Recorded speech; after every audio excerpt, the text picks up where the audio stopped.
നമസ്കാരം. തീവണ്ടി ഇറങ്ങി റെയിൽവേ പാളം മുറിച്ചു കടക്കുന്നതിനിടെ മറ്റൊരു തീവണ്ടി ഇടിച്ച് ബിടെക് വിദ്യാർത്ഥിനിക്ക് ദാരുണാന്ത്യം. വള്ളിക്കുന്ന് നോർത്ത് ഒഴുകിൽ തട്ടയൂർ ഇല്ലത്ത് ശ്രേയസ് വീട്ടിൽ രാജേഷിന്റെ മകൾ 21-കാരിയായ സൂര്യ രാജേഷാണ് മരിച്ചത്. ശനിയാഴ്ച വൈകിട്ടോടെയായിരുന്നു സംഭവം. പാലക്കാട് നിന്ന് തീവണ്ടി കയറി കടലുണ്ടി റെയിൽവേ സ്റ്റേഷനിലിറങ്ങി പാളം മുറിച്ചു കടക്കുന്നതിനിടെ ചെന്നൈ എക്സ്പ്രസ് ഇടിക്കുകയായിരുന്നു. Palakkad Vavanoor Sripathi institute of management and ടെക്നോളജിയിലെ ബിടെക് വിദ്യാർത്ഥിനിയാണ്.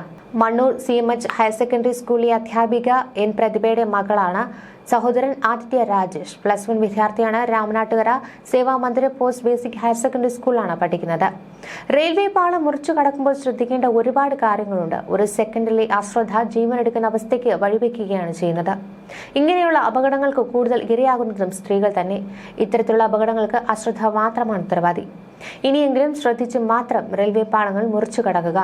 റെയിൽവേ പാളം മുറിച്ചു കടക്കുന്നത് തടയുവാനായി കർശന നടപടിയാണ് റെയിൽവേ സ്വീകരിച്ചു വരുന്നത്. പാളം മുറിച്ചു കടന്നാൽ 6 മാസ തടവും 1000 രൂപ പിഴയും ശിക്ഷയായി ലഭിച്ചേക്കാം. റെയിൽ പാളം മുറിച്ചു കടക്കുന്നതിനിടെ ട്രെയിൻ തട്ടി അപകടത്തിൽപ്പെടുന്നവരുടെയും മരിക്കുന്നവരുടെയും എണ്ണത്തിൽ വർധനവുണ്ടാകുന്നതിനെ തുടർന്നായിരുന്നു റെയിൽവേയുടെ ഈ തീരുമാനം.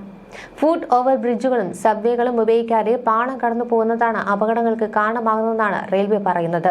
പാളം മുറിച്ചു കടക്കുന്നത് തടയുവാൻ വേലികളും മുന്നറിയിപ്പ് ബോർഡുകളും സ്ഥാപിച്ചാൽ പോലും പലരും അതൊന്നും ഗൗനിക്കാതെ എളുപ്പത്തിനായി ട്രാക്ക് മാറിക്കടന്നു പോകുന്നതാണ് പതിവ്. റെയിൽവേ ട്രാക്കിൽ അതിക്രമിച്ച് പ്രവേശിക്കുന്നത് 6 മാസം വരെ തടവും 1000 രൂപ പിഴയും ലഭിക്കാവുന്ന കുറ്റമാണ്. മുൻപ് ഡീസൽ എഞ്ചിൻ ട്രെയിൻ ഓടുമ്പോഴുള്ള ഉച്ചത്തിലുള്ള ശബ്ദം പാളത്തു നിന്ന് ആളുകളെ അകറ്റി നിർത്തുവാൻ സഹായിച്ചിരുന്നു. പ്രധാന പാതകളിലെ മുഴുവൻ പാതകളും വൈദ്യുതീകരിച്ചതോടെ ഡീസൽ എഞ്ചിൻ മാറി ഇലക്ട്രിക് എഞ്ചിനുകളായി. ഇവയ്ക്ക് ശബ്ദം വളരെ കുറവാണ്. ട്രെയിൻ അടുത്തെത്തുമ്പോൾ മാത്രമേ ട്രാക്കിൽ പ്രകമ്പനം ഉണ്ടാവുകയുള്ളൂ. അതിനാൽ ട്രാക്കിലൂടെ നടന്നു പോകുന്നവർക്ക് ട്രെയിൻ വരുന്നത് മനസ്സിലാക്കി മാറുവാനുള്ള സമയം ലഭിക്കില്ല. ഇതാണ് അപകടങ്ങൾ കൂടുവാനും കാരണം.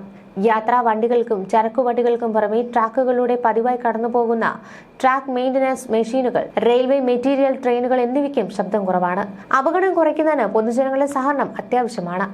ട്രെയിനുകൾ അതിവേഗത്തിൽ വരുന്നതുകൊണ്ട് തന്നെ ട്രാക്ക് മുറിച്ചു കടക്കുമ്പോൾ ആളഭയം സംഭവിക്കാനുള്ള സാധ്യത വളരെ കൂടുതലാണ്. താനൂരിൽ റെയിൽവേ പാളം മുറിച്ചു കടക്കുമ്പോൾ ട്രെയിൻ തട്ടി അച്ഛനും മകളും മരിച്ച സംഭവം ഇപ്പോഴും മലയാളികൾ മറന്നിട്ടില്ല. ഭാര്യ വീട്ടിലേക്ക് എത്തിയപ്പോഴായിരുന്നു ഈ ദാരുണ അപകടം. കൊല്ലം മയ്യനാടും റെയിൽവേ സ്റ്റേഷനിൽ പാളം മുറിച്ചു കടക്കുമ്പോൾ ട്രെയിൻ തട്ടി ഒരു വിദ്യാർത്ഥിനി മരിച്ചിരുന്നു. വിവാഹ ചടങ്ങിൽ പങ്കെടുത്ത ശേഷം മടങ്ങും വഴി കാഞ്ഞങ്ങാട് ട്രെയിൻ തട്ടി 3 സ്ത്രീകൾ മരിച്ചത് ഏറെ ശ്രദ്ധ നേടിയ വാർത്തയായിരുന്നു. ഇത്തരത്തിലുള്ള പല അപകടങ്ങളും നമുക്ക് ഉദാഹരണമായി മുൻപിലുണ്ട്. ഇനിയും ഇത്തരം അപകടങ്ങൾ ഉണ്ടാകാതിരിക്കാൻ ജാഗ്രത പുലർത്തിയേ പറ്റൂ. ന്യൂസ് ഡെസ്ക് മലയാളി വാർത്ത.